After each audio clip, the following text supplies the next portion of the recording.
Saudara hadirin yang saya hormati, setelah masa kebangkitan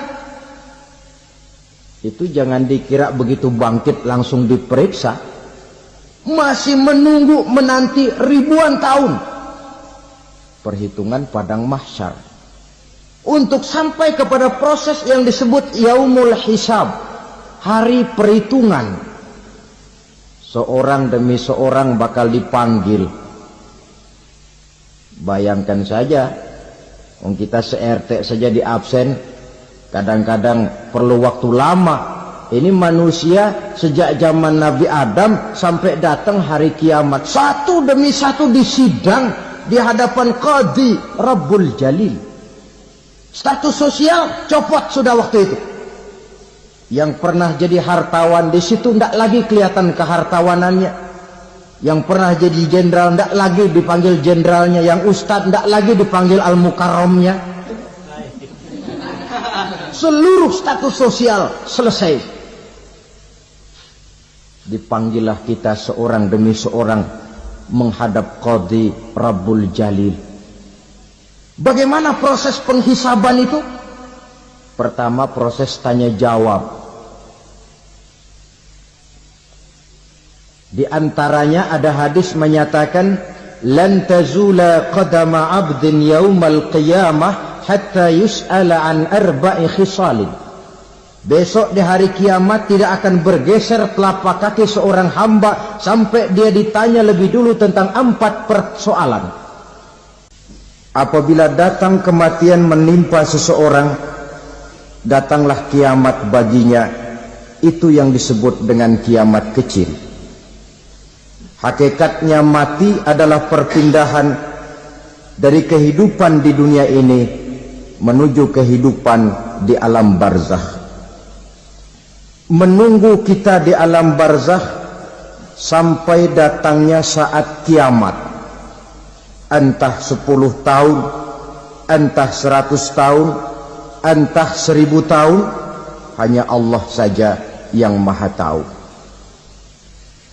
Adapun orang-orang beriman yang melakukan amal kebajikan dalam kehidupan di dunia ini, masa penantian yang lama di alam barzakh buat mereka sebentar saja. Tetapi bagi orang-orang kafir yang ingkar, yang tidak beriman kepada Allah, yang hidup di dunia cuma menumpuk-numpuk dosa, tentu penantian di alam barzakh akan merupakan waktu yang sangat lama. Bukankah dalam kehidupan kita waktu itu memang relatif? Contoh misalnya, bagi pemuda-pemudi yang sedang duduk asyik memadu cinta, waktu 4-5 jam saja rasanya cuma 4-5 menit. Tenggelam oleh keasikan. Tapi buat orang yang berbaring di rumah sakit, meratap di balik-balik apa itu tembok derita kata lagu, di balik dinding-dinding penjara, sehari bagai seminggu, seminggu rasa sebulan, sebulan boleh jadi rasa setahun. Penantian yang sangat lama. Kapan kiamat itu akan datang? Ini rahasia Allah. Jangankan kita yang orang awam, baginda Nabi sendiri tidak diberitahu oleh Allah kapan kiamat itu akan terjadi. Tetapi sungguh pun demikian, banyak hadis-hadis yang menjelaskan ciri atau tanda-tanda datangnya kiamat. Nah, kalau sudah bicara soal tanda kiamat itu ada 2. Pertama yang disebut alamatus sughra, tanda-tanda kecil. Ini waktunya masih ada tenggang. Ada yang dinamakan alamatul kubra, tanda-tanda besar, artinya kiamat sudah diambang pintu. Apa tanda-tanda kecil dari datangnya hari kiamat itu? Misalnya kata Nabi, apabila ilmu sudah diangkat oleh Allah, artinya apabila ulama sudah banyak wafat, minat orang belajar agama berkurang, lalu kebodohan nampak merajalela di mana-mana, zina dikerjakan secara terbuka, minuman-minuman keras jadi kebanggaan, itu termasuk di antara tanda-tanda kecil terjadinya hari kiamat. Apalagi misalnya iza waladatil ammatu rabbataha, apabila budak sudah melahirkan tuan. Apa maksudnya? Ada yang mentafsirkan apabila anak sudah bisa membudaki orang tuanya. Orang tua yang melahirkan dia, yang membesarkan dia, demi setelah si anak besar jadi orang berpangkat, bertitel, berharta, berkedudukan, jadilah orang tua itu budaknya. Sehingga sering dibilang kalau orang tua kaya, anak jadi raja. Tapi kalau anak yang kaya, orang tua sering jadi budak.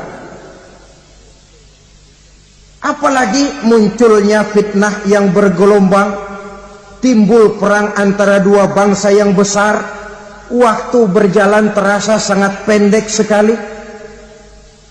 Itu merupakan tanda di antara tanda-tanda kiamat. Termasuk di dalamnya sulit membedakan mana laki, mana perempuan. Kan kalau tanda-tanda kayak begini sekarang sudah banyak kita lihat kan. Ulama banyak wafat, penggantinya sulit. Zina dikerjakan berterang-terangan, minuman keras jadi kebanggaan, banyak anak membudaki orang tuanya, sulit membedakan mana laki mana perempuan. Kadang-kadang dari belakang kita lihat perempuan bener, begitu kita colek nengok jenggotan.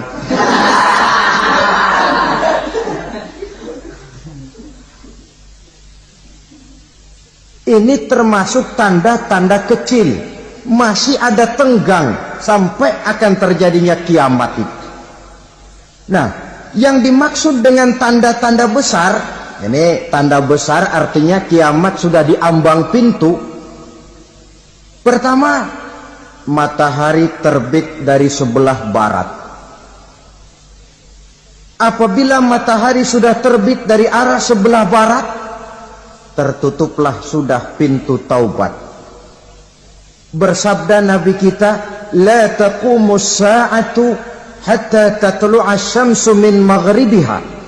Tidak akan datang hari kiamat sampai matahari terbit dari arah sebelah barat. Fa iza tala'at, manakala matahari telah terbit dari arah sebelah barat, wara'ahan nasu, manusia banyak menyaksikan itu, amanu ajma'un, mereka pun lalu beriman. Yang tadinya kafir, yang tadinya ingkar, yang tadinya membangkang, setelah melihat matahari terbit dari sebelah barat, buru-buru beriman, berlomba-lomba mengucap dua kalimat syahadat.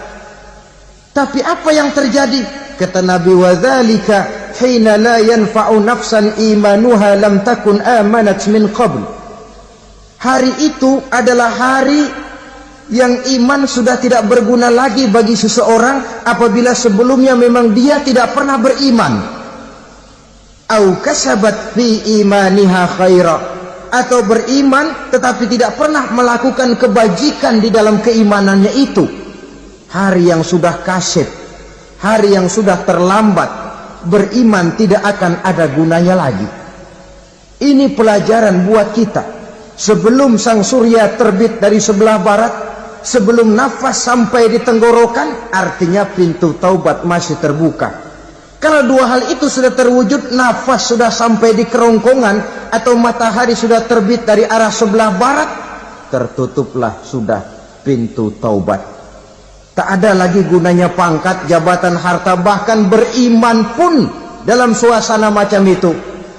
Too late, kata orang Kulon. Sudah terlambat. Matahari terbit dari arah sebelah barat. Itu tanda besar, artinya kiamat sudah di ambang pintu. Lalu apalagi tanda besar? Munculnya Dajjal. Dajjal artinya pendusta-pendusta yang menyesatkan manusia. Ada dua macam Dajjal, saudara. Ada Dajjal kecil. Ini Dajjal kelas teri. Kalau ini sejak zaman Rasulullah sudah ada itu. Tiap zaman ada. Di zaman Rasulullah misalnya ada yang bernama Aswad al-Unsi dari Yaman.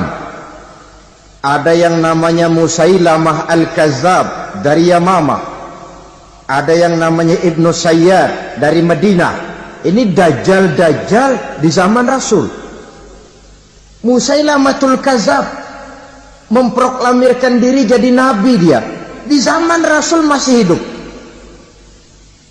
Ini Dajjal zaman Nabi. Di zaman sahabat muncul Dajjal. Di zaman kita sekarang ini Dajjal pun gentayangan. Dajjal kelas teri. Kerjanya mendustakan manusia, menyesatkan manusia, memalingkan manusia dari jalan yang benar dan diridhoi oleh Allah Subhanahu wa taala. Adapun yang merupakan tanda besar dari datangnya kiamat, Dajjal kelas kakap. Pembohong-pembohong besar yang menyesatkan masyarakat manusia berpaling dari jalan Allah mengikuti jalan mereka. Apa sih ciri Dajjal itu? Kata Nabi dalam hadis Bukhari Muslim, Inna Dajjala, sesungguhnya yang namanya Dajjal itu yakhruju, satu saat akan muncul mendekati hari kiamat. Wa inna ma'ahu ma'an, si Dajjal ini membawa air, wa naran, dan juga membawa api. Dua simbol. Di tangan yang satu dia bawa air, di tangan yang satu dia bawa api. Wa ammal ladzi yarahu an-nasu ma'an fanarun. Adapun yang orang banyak lihat air, hakikatnya adalah api. Yang dilihat api, hakikatnya adalah air. Oleh sebab itu, kalau api yang ditawarkan, ambillah air. Kalau air yang ditawarkan, pilihlah api. Maksudnya apa ini? Ini bahasa simbol, saudara-saudara. Dajjal bicaranya seolah-olah untuk kepentingan manusia. Menawarkan surga. Surga yang dia tawarkan hakikatnya neraka. Hai manusia, kalau kau mau bahagia, jangan dekat-dekat dengan agama. Solat itu tidak efektif dan efisien, tidak produktif dari segi ekonomi itu. Menghadiri majelis taklim cuma buang-buang waktu. Tahajud, tasbih, tahlil, baca Quran, apa itu? Pekerjaan mubazir saja. Hidup ini cuma sekali, masa yang cuma sekali, manfaatkan dengan sebaik-baiknya. Mumpung, dibawanya sifat mumpung tetapi dalam pengertian yang sangat negatif. Bicaranya seolah-olah untuk kepentingan manusia, tetapi sebenarnya menjerumuskan manusia. Menawarkan air, tapi sebenarnya api. Menawarkan api, tapi hakikatnya air. Buat apa kamu sholat? Buat apa kamu bayar zakat? Buat apa kamu puasa? Surga yang dicanangkan Dajjal, hakikatnya neraka. Neraka yang digambarkan Dajjal, pada dasarnya adalah surga. Jadi memutarbalikkan fakta itu kerjaan Dajjal. Yang hak jadi batil, yang batil dibilang hak, yang benar jadi salah, yang salah malah jadi benar. Tuntunan disuruh jadi tontonan, tontonan malah menjadi tuntunan.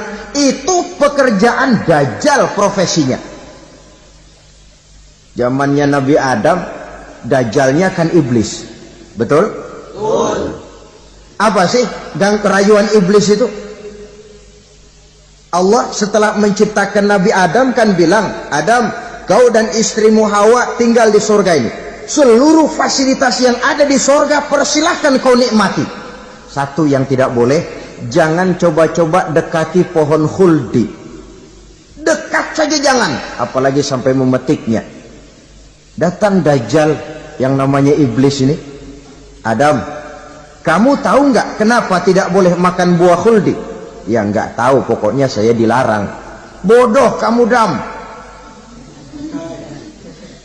Khuldun artinya kekal. Kalau kamu makan itu buah, kau akan kekal di surga buat selamanya. Allah tidak kepengen, maka dilarang kamu makan buah khuldi. Kalau kau ingin kekal di surga, Adam, makan saja. Saya bicara begini ini untuk kepentingan kamu, Adam. Ini kan ciri-ciri Dajjal. Bicaranya sih seolah-olah untuk kepentingan Nabi Adam.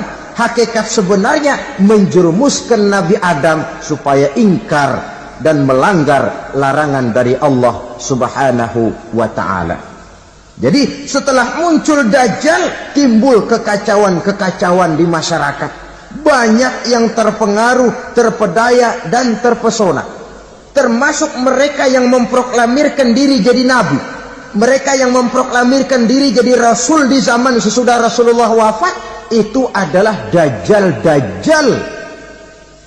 Maka saya ingatkan, kalau di zaman kita sekarang ini ada orang ngaku jadi nabi, ada orang ngaku jadi rasul, biar bahasa Arabnya kental, Quran hafal, hadis ribuan hadis hafal, biar pakai serban sampai menyengser ke tanah, bahasa Arabnya fasih, tapi dia mengaku jadi nabi, jadi rasul, kita umat Islam wajib tidak percaya. Wajib untuk tidak percaya. Itulah Dajjal zaman kita sekarang ini. Tidak mustahil mereka datang mempengaruhi orang-orang awam supaya berpaling dari Rasulullah, mengikuti mereka.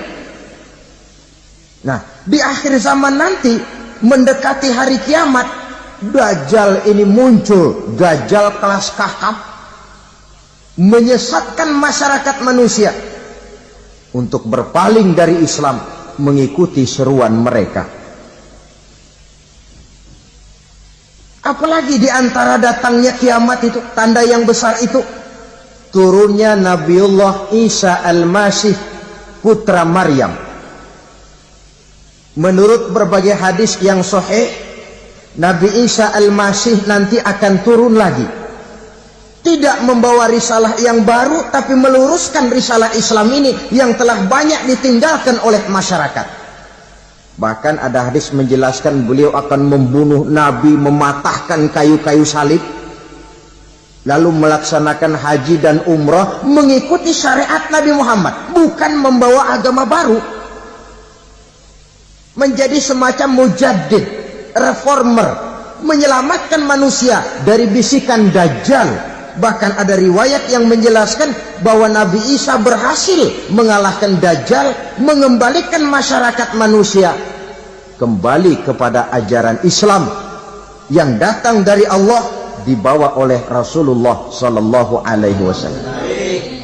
Dengan kata lain, turunnya Nabi Isa bukan sebagai Nabi dan Rasul baru, tetapi mengikuti syariat Nabi kita Muhammad Sallallahu Alaihi Wasallam.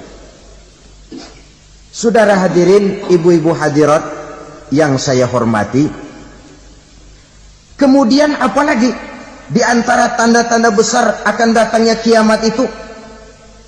Keluarnya asap atau awan. Kata Nabi, inna min asrati sa'ah dukhanan yamla'u ma bainal masyriqi wal maghrib. Di antara tanda-tanda kiamat, munculnya awan atau asap yang memenuhi antara langit dan bumi. Ini pun diperkuat dalam surah Ad-Dukhan ayat 10. Fartaqib yauma ta'ti as-sama' bidukhanin mubin fayughshan nas hadza azabun alim. Bagi orang-orang yang beriman, mereka biasa-biasa saja. Tapi bagi orang kufur, datangnya asap dan awan ini merupakan azab yang kelewat pedih. Barangkali sedikit mendekati gambaran tentang azab yang pedih ini, saya ingatkan alam pikiran kita kepada peristiwa yang belum lama terjadi. Pernah dengar berita bocornya reaktor nuklir di Chernobyl, Uni Soviet? Pernah dengar? Nah. Bocornya reaktor nuklir di Chernobyl yang mengakibatkan ratusan bahkan sangat mungkin ribuan nyawa. Cuma satu reaktor. Bagaimana kalau seluruh cadangan nuklir yang dimiliki oleh para negara adik kuasa ini diledakkan? Bahkan yang konon menurut catatan, cadangan nuklir yang dimiliki bersama oleh Amerika dan Rusia sekarang ini sudah sanggup memusnahkan 6 miliar manusia. 1,5 kali lebih banyak dari jumlah manusia yang nongkrong di permukaan bumi ini. Saudara-saudara hadirin yang saya hormati, lalu saat mendekati hari kiamat, apalagi tandanya setelah Nabi Isa wafat pada saat turunnya yang kedua kali, lalu Allah meniupkan angin sejuk.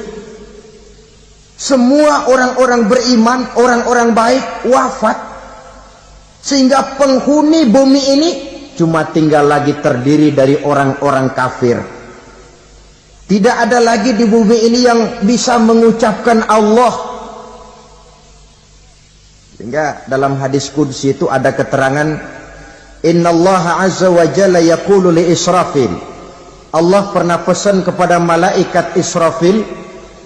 Kata Allah, Israfil, "Iza sami'ta qailan yaqul Allah Allah, fa akhirin nafah 40 sanatan ikraman liqailiha."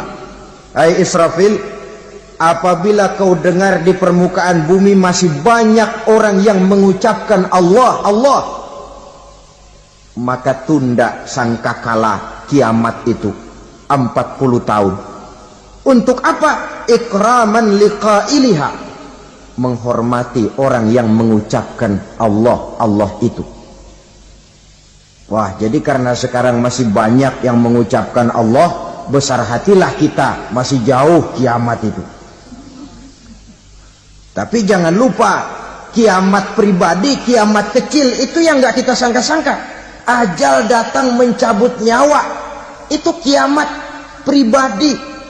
Dan itu yang pasti kita hadapi, dan itu yang membuat kita tidak boleh bersikap main-main di dalam kehidupan sekarang ini.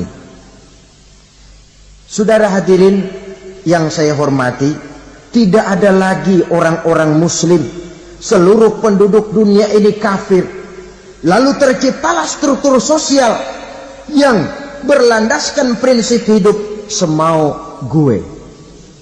Bakal terjadilah prinsip di mana yang kaya menyantap yang miskin, yang kuat menindas yang lemah. Hidup sudah bagaikan di rimba belantara, berlaku hukum rimba. Siapa yang kuat dia yang menang, siapa yang lemah menjadi mangsa. Timbul kekacauan, maksiat merajalela, munkarat menjadi-jadi, sehingga isi bumi ini penuh dengan segala macam perbuatan dosa. Tidak ada perlunya lagi alam diperpanjang temponya. Datang saat yang sudah dijanjikan oleh Allah Azza wa Jalla, maka terjadilah yang disebut kiamat kubra, kiamat besar, kiamat hancur-hancuran. Bagaimana kejadian ini dimulai? Dalam surah Az-Zumar ayat 68, Allah subhanahu wa ta'ala berfirman, wa nufikha fis suri fasa'iqa man fis samawati wa man fil ardi illa man sya'allahu.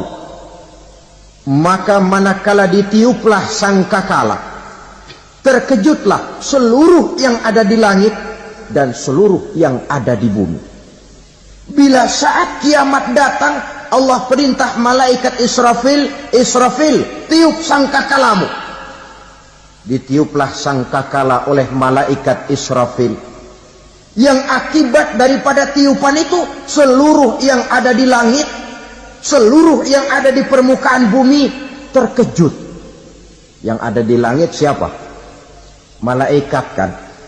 Bayangin aja kalau malaikat kaget, apalagi kita.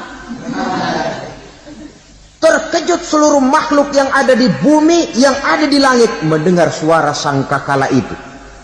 Bunyinya tidak sanggup kita bayangkan dahsyatnya.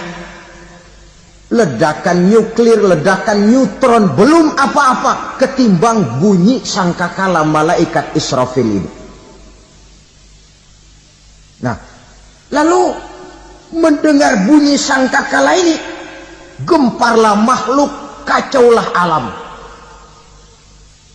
Bumi gempa, planet-planet bertabrakan, gunung meletus, air laut tumpah ke darat, angin topan bertiup, halilintar menyambar. Lalu semua yang bernama hidup mati total. Mati bareng tanpa persiapan. La haula wa la quwata illa billah. Saya kadang-kadang dalam tafakur bermohon, ya Allah, mudah-mudahan saya enggak nemuin kiamat beneran. Ngeri. Tidak bisa kita bayangkan macam apa suasana seperti itu. Allah saja banyak memberikan gambaran, misalnya Al-Qari'ah, wa mal qari'ah, wa ma adraka mal qari'ah. Kejadian yang menggemparkan. Tahukah kamu apa kejadian yang menggemparkan itu? Yauma yakunun nasu kal farasil mabsus wa takunul jibalu kal ihnil manfus. Pada saat itu manusia berterbangan bagai kupu-kupu. Gunung berterbangan seperti kapas ditiup angin. Gunung saja macam kapas, konon lagi manusia. Kematian total, mulai semut sampai gajah mati, jin mati, iblis mati, malaikat mati. Malaikat saja mati. Saudara hadirin yang saya hormati, kematian total yang tanpa persiapan. Orang bilang, Pak, kalau mati bareng begitu yang repot malaikat maut dong ya. Cabut sana, cabut sini. Itu kalau menurut logika kita, mestinya begitu menurut logika. Tapi logika juga yang bilang nggak perlu serepot itu. Sebab untuk mematikan listrik di wilayah DKI, di wilayah Jakarta, nggak perlu tiap rumah didatengin matiin, ya lama. Cukup dari kantor pusatnya saja PLN tekan satu tombol, gelaplah seluruh Jakarta. Saudara hadirin yang saya hormati, kematian total. Lalu setelah kematian total, planet-planet juga mati, dalam arti tidak bergerak dan beredar. Angin mati, dalam arti tidak bertiup. Air mati, dalam arti tidak ada riak gelombang. Pokoknya semua mati. Kullu nafsin za'iqatul maut, semua yang bernafas mati. Dalam ayat lain, kullu man 'alaiha fan, semua yang ada di permukaan bumi fana. Yang kekal cuma Allah Subhanahu wa ta'ala. Yang paling belakang mati malaikat maut dan malaikat Israfil. Tapi mati juga sesuai dengan janji Allah.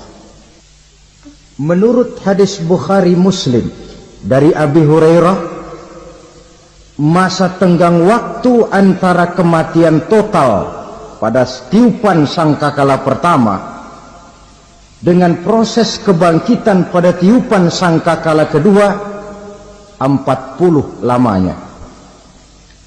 Tidak dijelaskan oleh Abi Hurairah 40 jam, apa 40 hari, apa 40 tahun. Hadis-hadis cuma menyebutkan 40 saja. Sunyi alam, yang tinggal cuma Allah saja lagi. Ketika itu Allah berseru-seru, katanya, limanil mulkul yauma, siapa para penguasa hari ini? Mana itu raja-raja dan penguasa yang dulu mengaku jadi Tuhan? Fir'aun, mana Fir'aun sekarang? Yang dulu jadi raja, merasa berhasil, sombong, lalu tidak mau turun-turun dari kekuasaannya, sampai kepada puncak kekurang ajarannya mengangkat diri jadi Tuhan. Mana itu Fir'aun? Namrus, mana sekarang Namrus? La ilaha illa ana, ternyata tidak ada Tuhan lain selain daripada aku, kata Allah. Proses kemudian, saudara-saudara, turunlah hujan dari langit. 40 lamanya hujan itu. Tidak jelas juga 40 jam apa 40 hari. Setelah air turun membasahi, datanglah tiupan sangkakala yang kedua. Semua yang bernama mati bangkit dari kuburnya masing-masing. Ini yang disebut Yaumul Ba'thi, hari kebangkitan. Allahu Akbar. Pada saat kita bangkit dari kubur kita masing-masing, kumpul di padang mahsyar namanya. Bayangin aja, saya sendiri nggak sanggup bayangin. Manusia sejak zaman Adam sampai zaman kiamat kumpul bareng di tempat sama. Berapa banyaknya itu?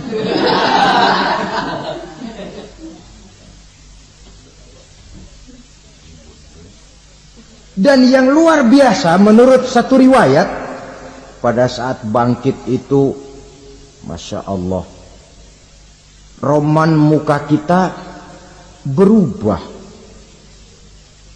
disesuaikan dengan amalan kita waktu di dunia ini. Barang siapa yang waktu di dunia amalannya itu amalan tikus, di akhirat nanti dia bangkit dari kubur, mukanya seperti muka tikus. Gagah betul badannya, tapi mukanya seperti tikus. Kenapa? Amalannya waktu di dunia seperti amalan tikus. Apa amalan tikus itu? Suka ngegeragoti barang yang sudah disimpan rapi-rapi. Orang sudah simpan uang rapi-rapi, simpan perhiasan rapi-rapi, digeragoti oleh tikus. Maling-maling, pencoleng-pencoleng, koruptor-koruptor, itu nanti di akhirat nanti kita lihat mukanya seperti muka tikus. Oh, ini waktu di dunia suka nyolong, mukanya seperti muka tikus. Barang siapa yang waktu di dunia ini amalannya itu amalan macan, dia akan bangkit nanti mukanya seperti muka macan. Apa amalan macan? Macan itu amalannya menang-menangan. Orang yang mau menang saja nggak mau mengalah. Coba lihat di hutan, kenal hutan nggak? Di hutan, raja hutan di mana-mana pasti macan, betul kan? Betul. Padahal hutan belum pernah bikin pemilihan umum. Tapi macan tidak peduli ada pemilihan umum apa tidak, pokok saya raja. Sebab apa? Macan jadi raja itu bukan karena benar, tapi karena kuat jadi raja. Setelah dia jadi raja, rakyat hutan yang mesti dilindungi malah dimakan oleh raja macan. Kambing rakyat hutan dimakan oleh macan. Ayam rakyat hutan dimakan oleh macan. Itu nanti kita lihat di akhirat itu mukanya seperti muka macan, gagah betul. Lalu barang siapa yang di dunia ini amalannya itu seperti amalan anjing, nanti dia punya muka seperti muka anjing. Apa amalan anjing? Pertama, anjing itu kalau disuruh jaga rumah, dia tidak bisa membedakan mana maling, mana tamu. Biar yang datang maling, kalau bawa tulang, anjing kalem.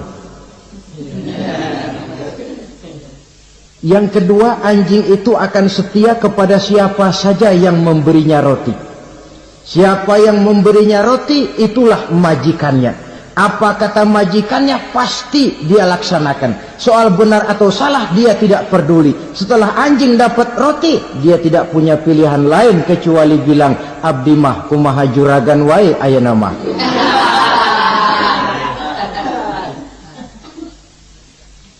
Saudara hadirin yang saya hormati, berkumpul di padang mahsyar, tiap orang sibuk dengan persoalannya masing-masing. Matahari waktu itu didekatkan oleh Allah, panas luar biasa. Ada yang saking panasnya itu mencucurkan peluh keringat sampai sebatas mata kakinya. Ada yang keringatnya sampai sedengkulnya, ada yang keringatnya sampai sepusatnya, ada yang keringatnya mengalir sampai sebahunya. Ada yang kelelap oleh keringatnya sendiri, sementara orang di sampingnya nggak apa-apa. Bergantung lagi amalan dia waktu di dunia ini. Saudara-saudara, sebagian orang dalam kepanikan padang mahsyar berombong-rombong datang mereka menghadap Nabi Adam. Ya Adam, anta abal bashar. Hai Adam, Tuhan adalah bapak moyang manusia. Kami sebentar lagi akan disidang, dimintakan pertanggungan jawab. Tolonglah kami, hai Adam. Kata Nabi Adam, jangankan nolongin sampean, saya sendiri tanggung jawab di hadapan Allah. Ketika dulu tidak boleh makan khuldi, saya serobot. Sudahlah, urus diri masing-masing saja, nafsi. Begitu kata Nabi Nuh, begitu kata Nabi Ibrahim. Tiap orang bertanggung jawab sendiri-sendiri. Ketika itulah saudara-saudara, nikmatnya menjadi umat Nabi besar Muhammad sallallahu alaihi wasallam. Sebab apa? Walaupun menurut abjad kita ini umat paling belakang, kan paling belakang kita ini toh, karena Nabi Muhammad adalah Nabi akhir. Tapi akan dihisap lebih dulu, lewat di atas sirat lebih dulu, masuk surga lebih dahulu ketimbang umat-umat belakangan. Ketika Rasul mendekati ajal, beliau tanyakan itu kepada malaikat Jibril. Malaikat Jibril berkata, Muhammad jangan khawatir, Allah sudah berjanji, inni haramtul jannata ala sairil anbiya hatta tadkhulaha anta. Wa haramtuha ala sairil umami hatta tadkhulaha ummatuka. Surga aku haramkan buat seluruh nabi kecuali kalau engkau Muhammad sudah masuk ke dalamnya. Dan surga aku haramkan buat seluruh umat kecuali kalau umatmu Muhammad sudah masuk ke dalamnya. Logikanya, walaupun menurut abjad kita umat paling belakang, bakal dihisab paling dulu, lewat di atas sirat paling dulu, masuk surga paling dulu, kalau mampir ke neraka juga paling dulu. Ya resiko. Jangan mau enaknya aja paling dulu. Saudara hadirin yang saya hormati, setelah masa kebangkitan itu jangan dikira begitu bangkit langsung diperiksa. Masih menunggu menanti ribuan tahun perhitungan padang mahsyar untuk sampai kepada proses yang disebut yaumul hisab, hari perhitungan. Seorang demi seorang bakal dipanggil. Bayangkan saja, kita se-RT saja di absen, kadang-kadang perlu waktu lama. Ini manusia sejak zaman Nabi Adam sampai datang hari kiamat, satu demi satu disidang di hadapan Qadhi Rabbul Jalil. Status sosial copot sudah waktu itu. Yang pernah jadi hartawan di situ tidak lagi kelihatan kehartawanannya. Yang pernah jadi jenderal tidak lagi dipanggil jenderalnya. Yang ustadz tidak lagi dipanggil al-mukarramnya. Seluruh status sosial selesai. Dipanggillah kita seorang demi seorang menghadap Qadhi Rabbul Jalil. Bagaimana proses penghisaban itu? Pertama proses tanya jawab. Di antaranya ada hadis menyatakan lan tazula qadama 'abdin yaumal qiyamah hatta yus'ala an arba'i khisalin. Besok di hari kiamat tidak akan bergeser telapak kaki seorang hamba sampai dia ditanya lebih dulu tentang 4 persoalan. Tentang ilmunya. Kemana ilmu itu diamalkan? Tentang umurnya. Di mana umur itu dihabiskan? Tentang masa mudanya. Kemana masa muda itu dipakai? Tentang hartanya. Dari mana harta itu didapat dan kemana harta itu dibelanjakan. Ini termasuk proses tanya jawab. Jadi kalau istilah pengadilan dunia, nama Fulan bin Fulan. Kamu waktu di dunia diberikan umur panjang untuk apa? Pernah mengalami masa muda, kemana kau habiskan masa remajamu? Kau diamanahkan ilmu, dengan apa ilmumu kau amalkan? Kau diberikan harta, dari mana harta kau dapat, kemana kau belanjakan? Tak seorang pun yang bisa mungkir. Sebab apa? Dikala itu yang menjadi saksi bukan orang. Yang menjadi saksi adalah seluruh anggota badan kita. Tangan bicara, kaki jadi saksi terhadap seluruh amalan yang pernah kita kerjakan pada saat kehidupan di alam dunia ini. Selesai proses tanya jawab, lalu diperlihatkan buku catatan kita waktu hidup di dunia ini. Jangan lupa Allah itu menyiapkan 2 superkomputer kepada kita. Sebelah ditempelin sebelah kanan, yang sebelah tempelin di sebelah kiri. Komputer itu namanya Raqib dan Atid. 2 malaikat yang apabila baik kita lakukan, refleks saja akan menulis kebajikan kita. Jahat kita kerjakan, akan tertulis. Catatan itu nanti diperlihatkan kepada kita. Waduh, alangkah malunya pada saat diperlihatkan catatan kita, buku rapot kita merah melulu. Barangkali diperiksa sambil diomelin, brengsek lo. Buku merah melulu begini bagaimana waktu hidup di dunia? Tidak cukup diperlihatkan buku catatan kehidupan, rekaman kehidupan. Rekaman kehidupan kita secara utuh sejak terlahir sampai ajal datang merenggut nyawa. Barangkali mirip dengan video sekarang ini, di mana terekam dengan baik seluruh kegiatan kita sejak yang sekecil-kecilnya sampai kepada yang sebesar-besarnya. Untuk kemudian kita pun menerima balasan. In khairan fa khairun wa in syarran fa syarrun. Kalau baik ya baik balasannya, kalau jahat ya jahat juga balasannya. Catatan-catatan kita diberikan. Kalau banyak kebajikannya diberikan di tangan kanan dengan cara yang halus. Kalau banyak kejahatannya diberikan dari sebelah kiri atau dilempar dari belakang. Itulah sebabnya sejak di dunia ini kita sudah mohon kepada Allah. Ketika berwudu membasuh tangan kanan, apa kita bilang? Allahumma a'tini kitabi biyamini wa hasibni hisaban yasira. Ya Allah, berikan saya kitab di tangan kanan, dan kalau saya memang perlu dihisap, hisaplah saya yang seringan-ringannya. Tangan kiri berlindung kita kepada Allah. Jangan sampai diberikan kitab di tangan kiri atau dari arah sebelah belakang. Wa a'udzubika an tu'tiya kitabi bishimali au min wara'i zuhri, dari arah sebelah belakang. Na'udzubillah min dzalik.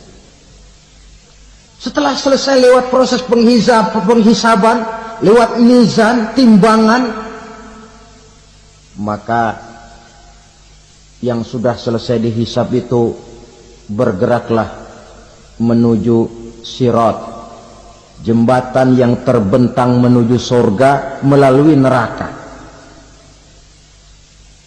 Saudara-saudara, panjangnya perjalanan sirat itu memakan waktu ratusan tahun. Tetapi orang yang lewat di atas sirat pun macam-macam, bergantung amalannya ketika di dunia ini. Ada yang lewat di atas sirat itu kalbarkil khatib, seperti kilat yang menyambar, lep, sudah sampai dia di surga. Cepat bukan main.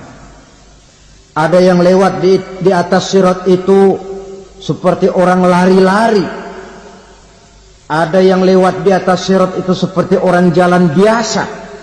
Ada yang sambil merangkak, ada yang sambil ngesor, ada yang sambil gelayutan, ada yang selamat sampai ke ujung ke surga, ada yang tergelincir jatuh masuk ke dalam neraka, bergantung amalannya dalam kehidupan di dunia sekarang ini. Tiap kita akan melewati yang namanya sirat ini. Saudara-saudara kaum muslimin yang saya hormati, dengan demikian mereka yang selamat melalui sirat sampai ke terminal akhir surga, mereka yang ketika dihisab ternyata banyak kejahatannya daripada kebaikannya, mereka singgah di dalam neraka. Nah, adapun orang-orang yang beriman menurut ayat Quran dan hadis Nabi itu nanti ada bermacam-macam. Ada orang beriman itu yang dimasukkan surga. Ada orang beriman itu yang dimasukkan ke dalam surga. Ada orang beriman itu yang disebut penduduk surga. Kenapa lain-lain, Pak? Karena waktu di dunia amalannya juga lain-lain. Ada orang beriman yang masuk surga. Ini paling murah tiketnya. Mau masuk surga? Kata Nabi begini, ma min abdin qala la ilaha illallah thumma mata ala dhalik illa dakhalal jannah. Kalau seorang hamba sudah mengucap dua kalimat syahadat, dia yakin dengan kebenaran kalimat itu sampai matinya, orang itu akan masuk surga. Abi Dzar yang waktu itu diajak bicara heran, ya Rasul kok gampang betul? Iya, walaupun orang itu mencuri, iya, walaupun orang itu berzina, iya. Biar dia mencuri, biar dia berzina, kalau dia sudah mengucap dua kalimat syahadat, dia yakin dengan kebenaran kalimat itu sampai matinya, itu orang akan masuk surga. Jadi masuk surga cukup dua kalimat syahadat, yakin sampai mati, masuk surga. Itu perkara masuk. Tapi kalau pertanyaannya diterusin, masuknya kapan, Pak? Nah, ini lain lagi urusannya. Sebab ada yang masuknya itu langsung, ada yang mampir dulu. Di sana tempat cuma dua, kalau tidak surga, neraka. Mau ke surga tapi mampir dulu, yang mampirnya jelas di neraka. Kenapa? Dalam hadis qudsi ada riwayat, nanti itu di akhirat, setelah Allah selesai mengatur penduduk surga masuk surga, yang neraka masuk neraka, Allah berkata kepada malaikat Malik, malaikat Malik, labaik ya Allah, itu bajingan-bajingan tengik, manusia-manusia durjana yang waktu di dunia tidak mau sujud, jauh dari ulama, gemar melakukan yang munkarat dan maksiat, hidup di tengah masyarakat selalu jadi bibit keonaran. kufur, sudah masuk neraka semua? Sudah ya Allah. Nah, kalau sudah, coba sekarang kamu masuk, Malik. Saya, iya, masuk neraka. Mau apa ya Allah? Kata Allah, akhriju minan nar man kana fi qalbihi misqala habatin min khardalin min iman. Kau masuk neraka, cari di dalam neraka orang-orang yang ada imannya walaupun kecil sebesar biji zarah, angkat mereka keluar. Masuk malaikat Malik ke neraka, cari orang yang ada imannya, korek-korek. Ya repot, udah pada gosong. Yang ada imannya diangkat ke atas, yang ada imannya diangkat ke atas, lalu dimandikan di Nahrul Hayat, namanya sungai kehidupan di akhirat nanti. Cakep lagi rupanya, bersih lagi wajahnya, apel di hadapan Allah. Kata Allah, bagaimana mas? Kapok nggak sampean? Kapok ya Allah. Nah, kalau kapok, idhab fadkhulil jannah, pergi masuk surga sana.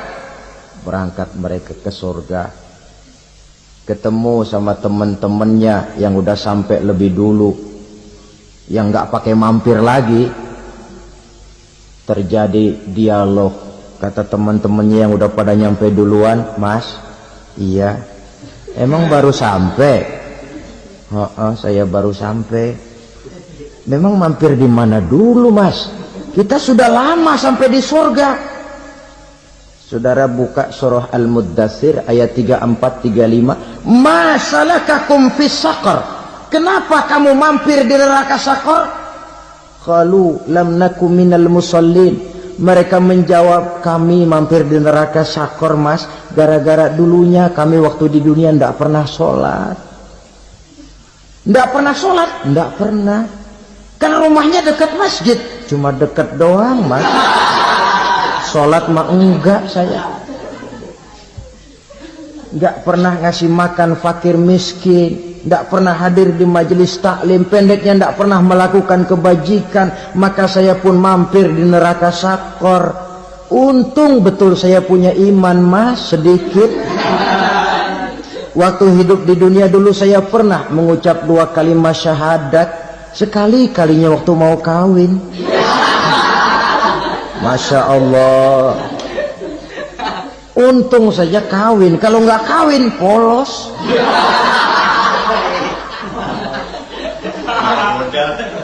Itu juga pengulu sudah setengah mati ngajarin. Asyhadu alla, asyaduaan, asyaduaan.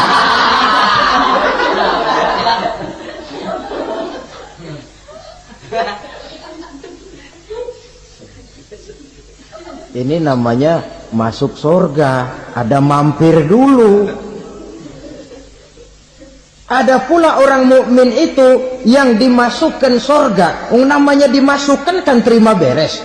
Saya masuk ke rumah, jalan sendiri, cari tempat sendiri. Saya dimasukkan ke dalam rumah, terima beres, pokok ada di dalam, itu dimasukkan namanya. Nggak pakai mampir.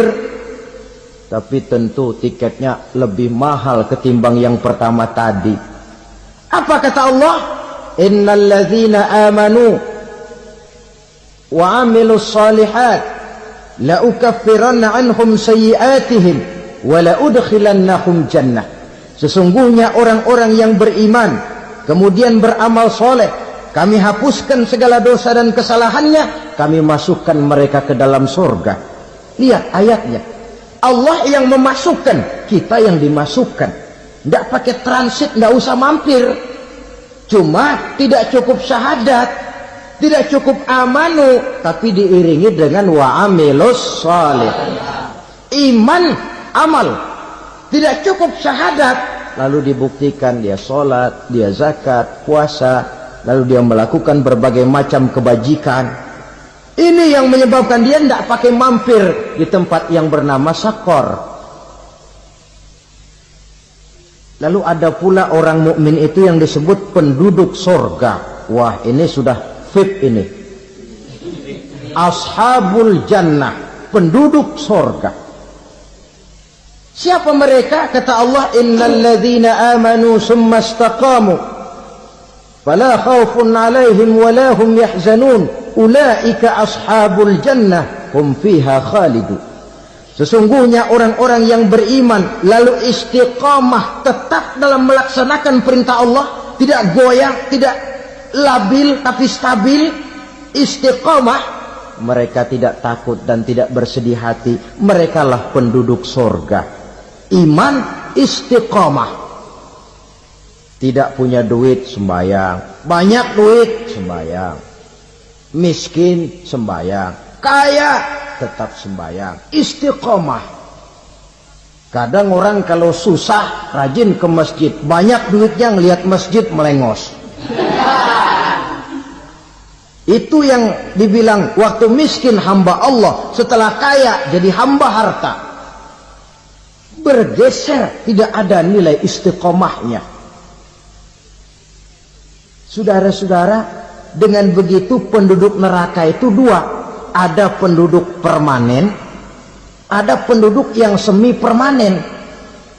Yang semi permanen orang-orang beriman yang mempunyai dosa besar. Mereka masuk ke neraka untuk menerima azab sesuai dengan dosanya. Bila selesai masa azab itu, mereka akan diangkat untuk ditempatkan kembali ke dalam surganya Allah Subhanahu wa ta'ala.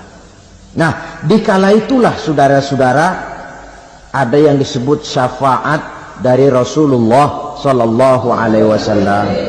Tapi tentu jangan lupa syafaat ini ibarat kain menambal dia. Kita punya kain bolong-bolong sedikit, syafaat yang menambal.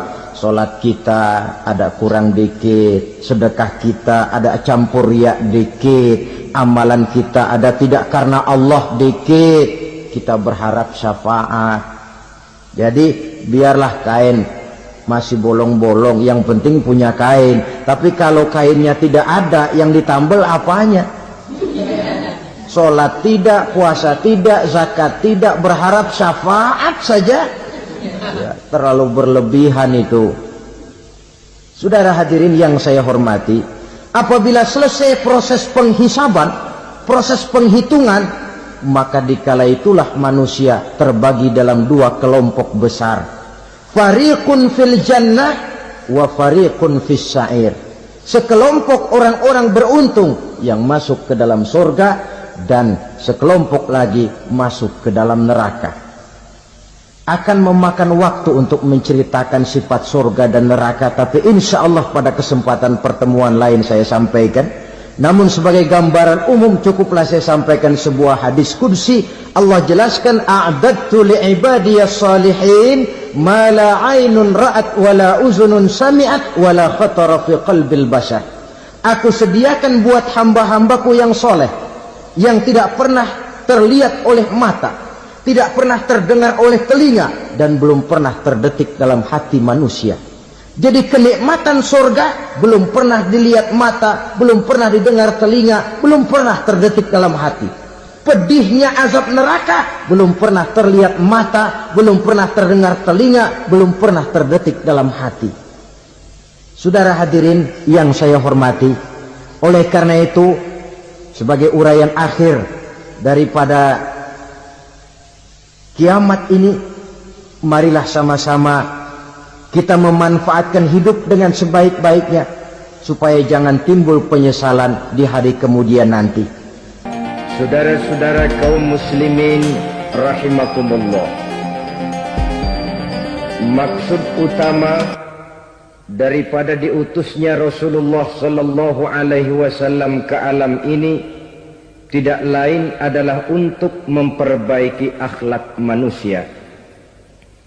14 abad yang lalu, dari sebuah kota kecil yang tidak ada dalam peta, lahir satu proyek raksasa, proyek memperbaiki akhlak manusia.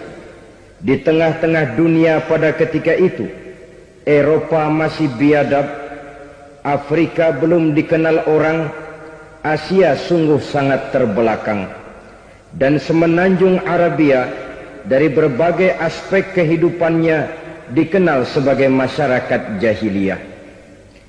13 tahun pertama dari perjuangan selama periode Mekah Apa yang dilakukan oleh baginda Rasul tidak lain adalah memperbaiki akhlak manusia kepada Allah Subhanahu wa ta'ala dengan menanamkan roh, jiwa dan semangat tauhid. Kita tahu bahwa masyarakat jahiliyah menyembah batu, menyembah patung, menyembah berhala yang mereka buat sesuai dengan kekayaannya masing-masing. 360 berhala di sekeliling Ka'bah merupakan bukti nyata dari sesembahan mereka. Yang kaya membuat berhala dari emas lalu disembah. Yang setengah kaya bikin patung dari perak lalu disembah. Yang hampir miskin bikin Tuhan dari kayu lalu disembah. Yang miskin benar tepung terigu diadonin lalu dibentuk seperti wujud seseorang, kemudian disembah. Dan apabila selesai nyembah, perutnya terasa lapar, Tuhannya habis dipretelin. Sepanjang sejarah kemanusiaan, cuma masyarakat jahiliyah saja yang sampai makan Tuhan. Sesadis-sadisnya bangsa Indonesia belum pernah sampai makan Tuhan. Maka menghadapi manusia seperti ini, yang pertama dilaksanakan oleh Rasul memperbaiki akhlak mereka kepada Allah, menanamkan la ilaha illallah, bahwa tidak ada Tuhan yang perlu disembah selain daripada Allah Subhanahu wa ta'ala. Ini hakikatnya merupakan inti daripada ajaran Rasul-Rasul terdahulu. Kenapa? Seluruh Rasul bersumber dari satu sumber yang sama, yaitu dari Allah Subhanahu wa ta'ala.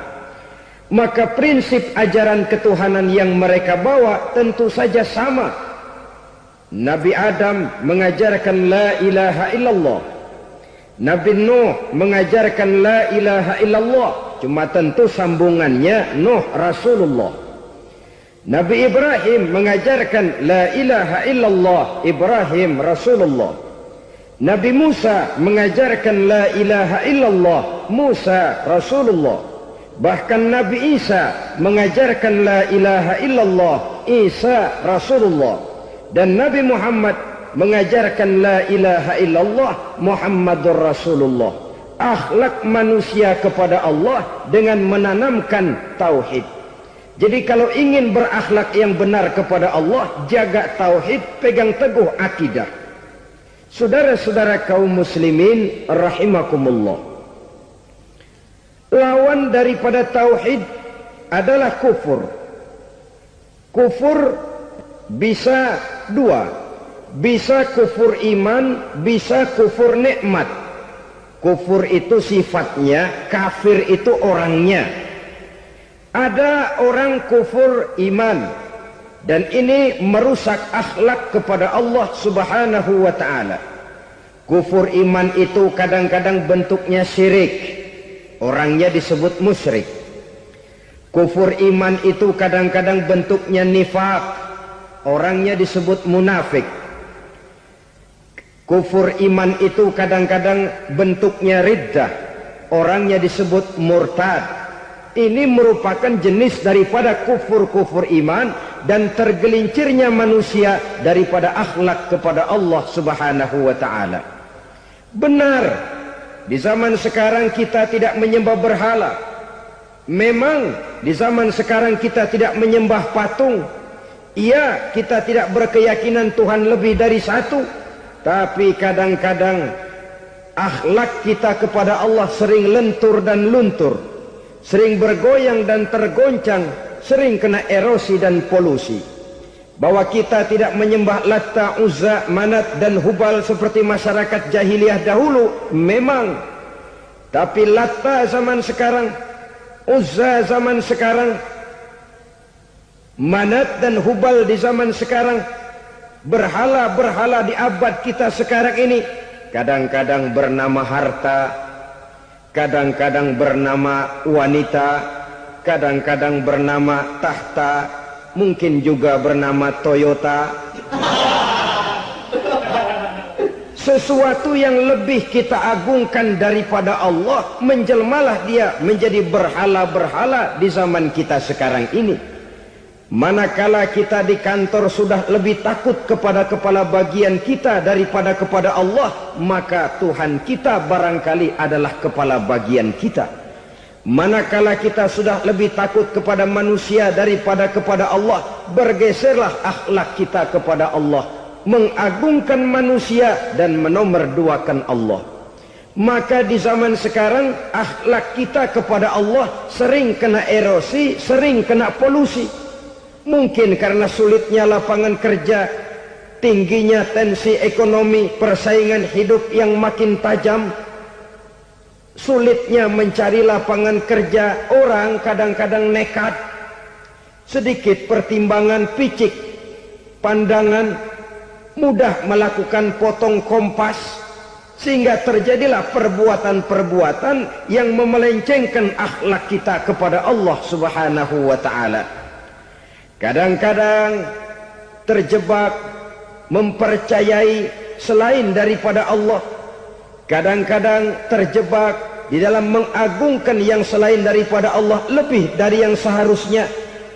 Terkenalah akhlak kita kepada Allah jaringan-jaringan erosi dan polusi.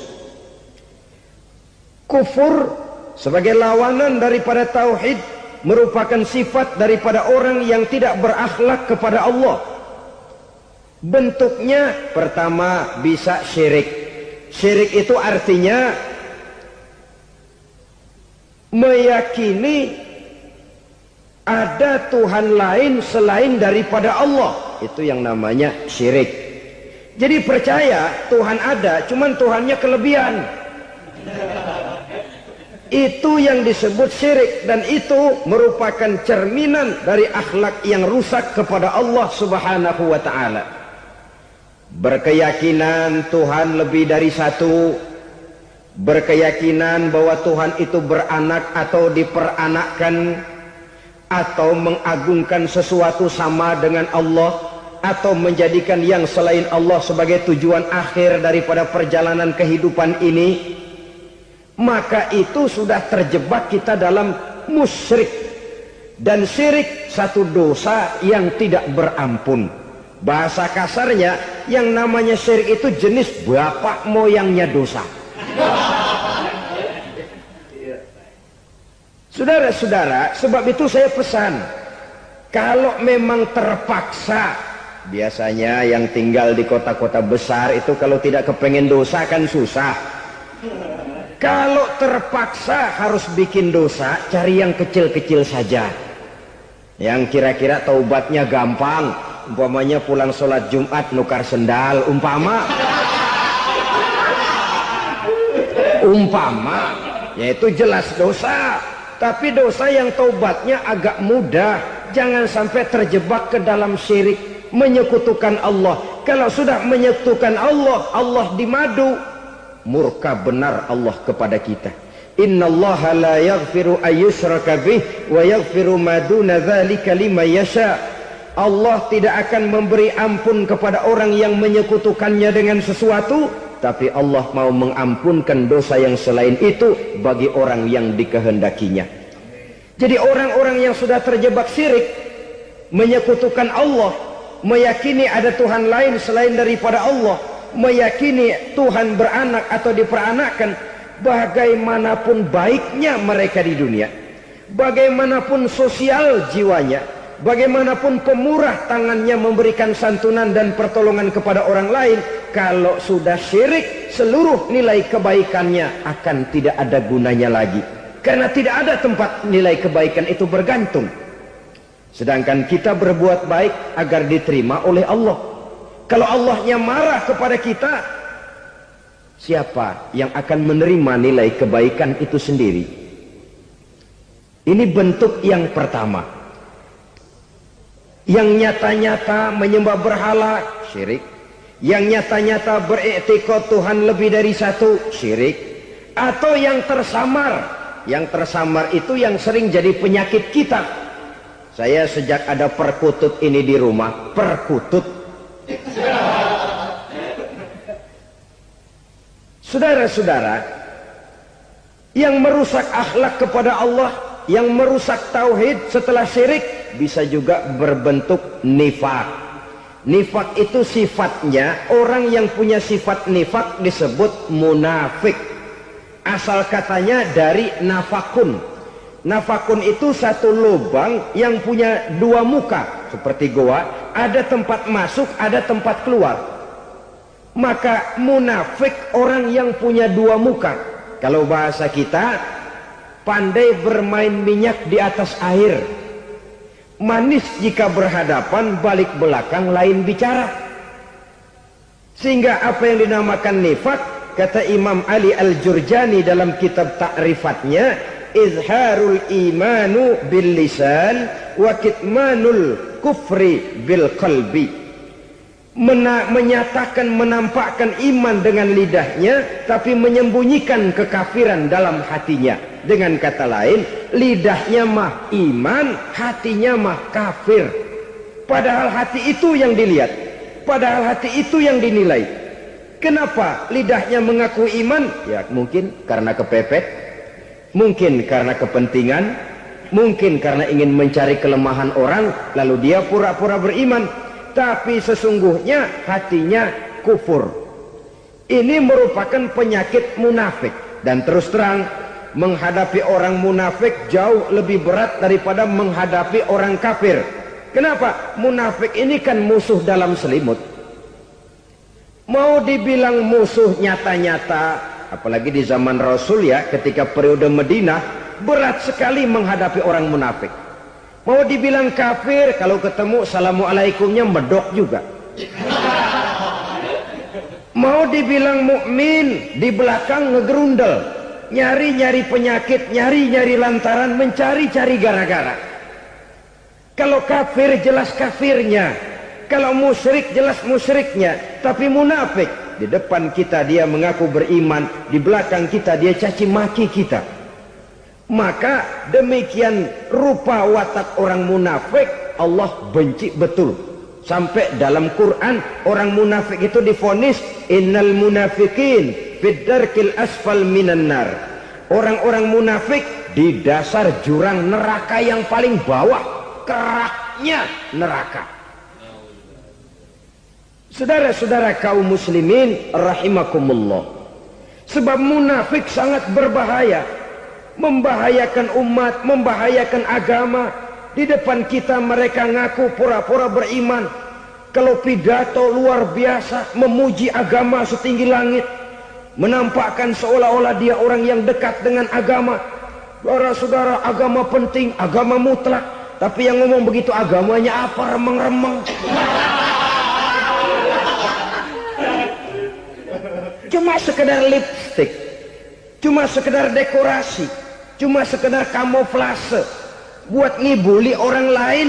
Dia mengaku beragama, mengatakan agama mutlak, menganggap agama penting, seolah-olah memperhatikan benar tentang tatanan kehidupan beragama, tapi sebenarnya di hatinya tidak lebih berkecamuk penyakit-penyakit kufur.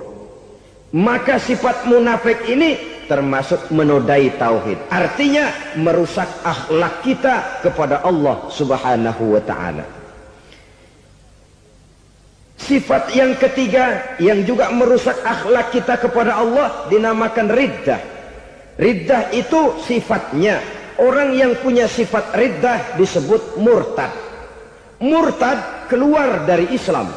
Keluar dari Islam tentu tadinya di dalam Islam. Oleh satu perbuatan dia bisa menjadi murtad. Misalnya tadinya dia iman benar kepada Allah, tapi melarat.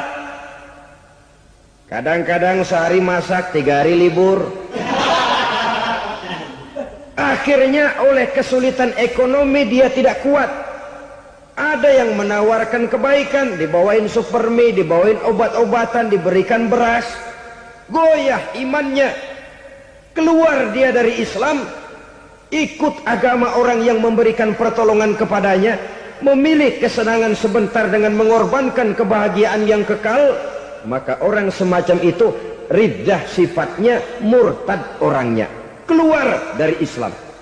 Dan yang menyebabkan kita murtad bukan cuma orang nyata-nyata memproklamirkan diri keluar dari Islam lalu mengikuti agama orang lain. Bukan cuma itu. Mengakui ada Rasul lagi sesudah Nabi Muhammad bisa menyebabkan kita murtad. Mengingkari nikmat Allah bisa menyebabkan kita murtad. Meyakini semua agama benar bisa menyebabkan orang menjadi murtad. Meragukan kesempurnaan dan kelengkapan Al-Quran bisa menyebabkan orang jadi murtad. Mengingkari sunnah bisa menyebabkan orang menjadi murtad. Banyak hal-hal yang bisa mendatangkan penyakit riddah dan membuat pelakunya menjadi murtad. Dan ini menodai akhlak kita kepada Allah Subhanahu wa ta'ala. Itu tadi kufur iman, saudara-saudara.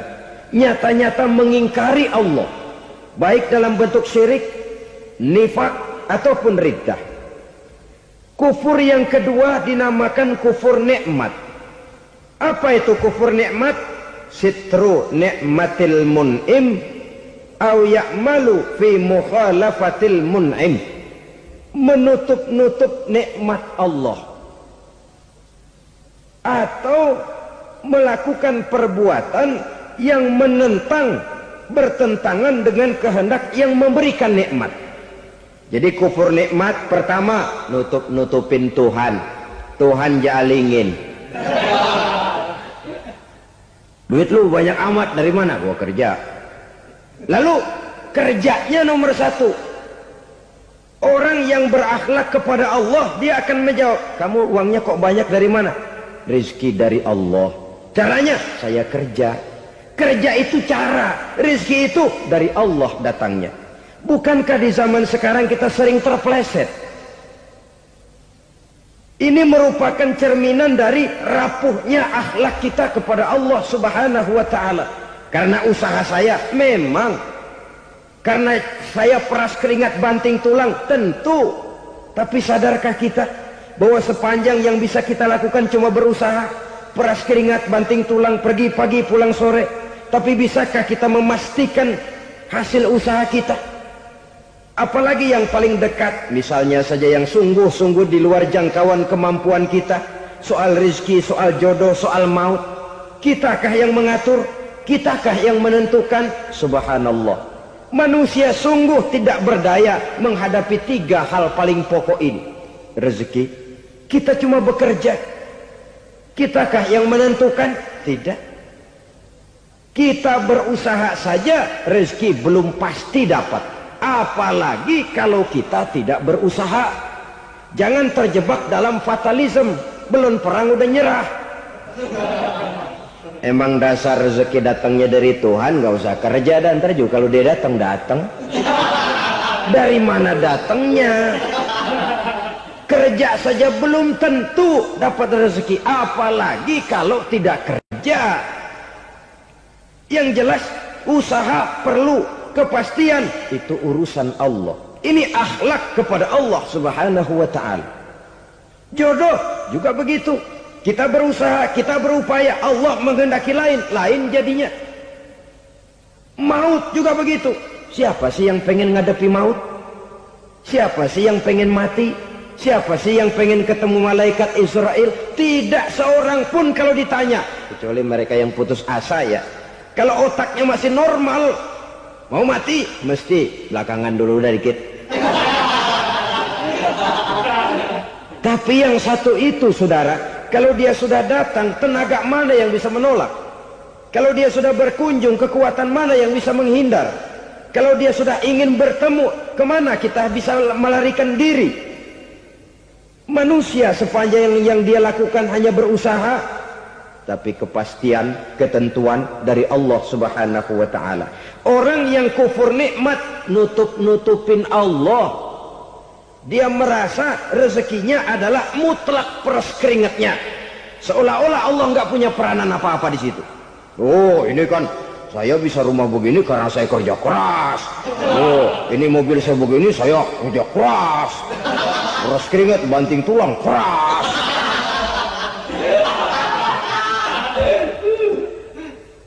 Saudara-saudara kaum muslimin rahimahkumullah. Jadi menutup-nutupi Allah Akibatnya nanti kalau dia berhasil, Allah ketutupan. Kalau dia gagal, orang lain dicaci maki, dicari kambing hitam. Yang kambing hitam kan mahal. Karena orang sering cari-cari kambing hitam. Jarang orang mau jujur kalau bertemu kesulitan lalu mencari sebab pada dirinya sendiri. Yang paling enak ya nyalain orang. Lo begitu. Orang lain yang paling enak kita salahin. Au ya'malu fi mukhalafatil mun'im, atau dia melakukan sesuatu yang tidak sesuai dengan kehendak yang memberikannya nikmat. Diberikan kita tangan, mulut sih nggak berhenti. Terima kasih Tuhan, alhamdulillah saya dikasih tangan. Cuma nih tangan enteng mat nabokin orang mulu. Itu sudah mukhalafatul mun'im, bertentangan dengan kehendak yang memberikan nikmat. Diberikan harta, mulutnya mah basah. Terima kasih Tuhan, alhamdulillah dikasih harta. Tapi pelitnya minta ampun. Kikir, koret, medit. Ini juga termasuk kufur nikmat, mempergunakan suatu nikmat bertentangan dengan kehendak daripada yang memberikan nikmat itu sendiri. Saudara-saudara kaum muslimin rahimakumullah, oleh karenanya kufur iman memang lebih bahaya daripada kufur nikmat. Tapi jangan lupa, kufur nikmat bisa menyeret orang kepada kufur iman. Nah kalau Allah udah dialingin, Tuhan sudah dinomor duain, lama-lama kenapa dia tidak mendewakan dirinya sendiri, mendewakan pangkatnya, mendewa-dewakan otaknya, mendewa-dewakan kemampuannya? Pada awalnya dia memang cuma kufur nikmat, tapi lambat laun kalau ini tidak diobati, secara pasti orang akan mengarah kepada kufur iman. Bisa berbentuk syirik, bisa berbentuk nifak, bisa berbentuk riddah. Saudara-saudara, oleh karena itu menjaga akhlak kepada Allah mutlak penting. Sebab apa? Kita tidak berakhlak kepada manusia saja, kita dikucilkan dari pergaulan. Kalau kita tidak berakhlak kepada Allah, dikucilkan oleh Allah. Hadis qudsi menyatakan, man lam yashkur ala na'ma'i wa lam yasbir ala bala'i falyakhruj min tahtis sama'i falyatlub rabban siwaya. Kata Allah, siapa orang yang tidak mau bersyukur terhadap nikmat yang aku berikan kepadanya dan tidak mau sabar terhadap ujian yang aku berikan kepadanya, falyakhruj min tahtis sama'i, persilahkan saja keluar dari kolong langitku, waliyatlub rabban siwaya, tolong cari Tuhan lain selain daripada aku. Murka Allah, diusir, cuman gak kedengeran aja. Siapa yang tidak mau syukur terhadap nikmatku, siapa yang tidak mau sabar terhadap ujian yang aku berikan kepadanya, persilahkan keluar dari kolong langitku ini, cari Tuhan lain selain aku. Nah, langit Tuhan yang punya, Tuhan kita lawan, diusir dari kolong langit, mau pindah ke kolong mana?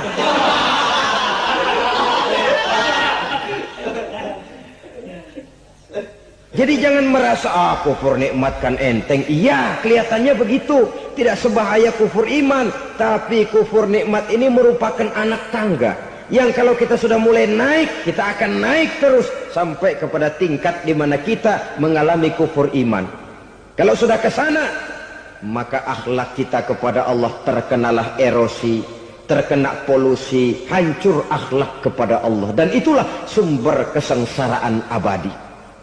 Kalau cuma kita tidak berakhlak kepada manusia, barangkali resikonya cuma kehidupan di dunia ini. Mungkin juga ada kehidupan akhirat. Tapi kalau sudah tidak berakhlak kepada Allah, dunia akhirat kita rugi dan celaka. Maka pada kesempatan ini saya mengajak, marilah jaga baik-baik akhlak kita kepada Allah. Satu kali kita bertauhid, sampai mati kita bertauhid. Satu kali la ilaha illallah, jangan tergelincir lagi kita keluar daripada kalimat itu. Satu kali kita bertuhankan Allah, jangan bertuhan yang lain selain daripada Allah. Jangan sekutukan Allah, jangan samakan Allah dengan sesuatu, jangan mengangkat yang lain sama agungnya dengan Allah. Sebab dengan demikian kita seolah-olah sudah mengotori akhlak kita kepada Allah subhanahu wa ta'ala. Ini berat, saudara-saudara. Ini tidak ringan. Kadang-kadang saya katakan tadi, masalah ekonomi.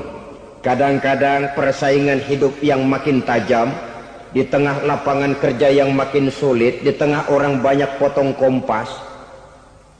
Kalau berpatokan kepada nilai tauhid, la ilaha illallah, tidak ada Tuhan selain Allah, maka saya tidak akan takut kecuali hanya kepada Allah. Saya tidak akan menggantungkan hidup kecuali hanya kepada Allah. Saya tidak akan minta rezeki kecuali hanya kepada Allah. Kadang-kadang situasi yang nekat membuat kita kehilangan keseimbangan, kehilangan pertimbangan, picik pandangan. Akibatnya kita merusak akhlak kepada Allah Subhanahu wa ta'ala.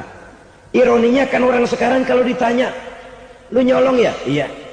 Kok berani? Emang. Lu nggak tahu Tuhan lihat? Tahu. Kok nyolong juga? Biarin. Kalau Tuhan mah lihat, jangan kagak ribut. Nggak ribut katanya. Kalau orang lihat, 2 orang saja tahu, geger kelurahan. Ini kan sudah mendustai dirinya sendiri, sudah merusak akhlaknya kepada Allah Subhanahu wa ta'ala. Tuhan nggak ribut katanya. Saudara hadirin yang saya hormati, jadi oleh karenanya akhlak kita kepada Allah merupakan basis daripada kehidupan beragama. Kalau itu sudah mulai rapuh, mulai terkena erosi dan polusi, mulai rusak, dikhawatirkan nanti nilai ibadah kita kepada Allah juga akan turut ambruk karenanya. Saudara-saudara kaum muslimin rahimakumullah, tugas yang kedua memperbaiki akhlak manusia kepada sesama manusia. Kita tahu Islam sesuai dengan namanya adalah agama damai. Maka akhlak manusia kepada sesama manusia menempati porsi yang penting dalam kehidupan beragama. Bagaimana seorang muslim bergaul, bertata krama terhadap sesama manusia. Mari kita lihat lebih jauh persoalannya. Untuk memudahkan pembicaraan dari kacamata agama, kita kelompokkan saja manusia itu dalam 2. Pertama yang seiman dan yang kedua yang tidak seiman. Yang tidak seiman itu kita sebut saja kufur atau kafir. Nah, kepada yang kafir pun kita diajarkan untuk berakhlak. Apalagi kepada yang memang nyata-nyata seiman, sekeyakinan, seakidah. Kemanapun Islam datang, ke negara manapun ia masuk, ia tidak menaburkan kerusakan. Jadi tidak benar kalau orang pernah itu menggambarkan, saking sentimennya seorang orientalis pernah menggambarkan Nabi Muhammad di tangan kirinya Quran, di tangan kanannya pedang. Menggambarkan seolah-olah Islam dikembangkan dengan kekerasan. Sebenarnya tidak sama sekali. Kalaupun dalam sejarah perkembangan Islam pernah terjadi perang, maka perang dalam Islam sesungguhnya apabila kita amati sejarahnya bukan untuk memaksakan agama, karena memang agama tidak bisa dipaksakan, tetapi justru untuk mempertahankan agama dari segala macam hambatan, rintangan, hinaan dan fitnahan. Tapi kemanapun yang jelas Islam masuk, dia tidak pernah membuat kekacauan, kerusuhan ataupun penghancuran. Candi Prambanan bahkan dipugar, gereja-gereja tidak ada yang dihancurkan oleh umat Islam. Kenapa? Islam agama damai. Soal agama, soal lakum dinukum waliyadin, la ikraha fid din, qad tabayyana ar-rusdu minal ghayy. Tidak ada paksaan dalam beragama, sebab nyata yang benar dengan yang tidak benar. Belum pernah ada orang kafir masuk ke perkampungan orang Islam lalu dikejar-kejar, diteriakin kafir, kafir, sunatin.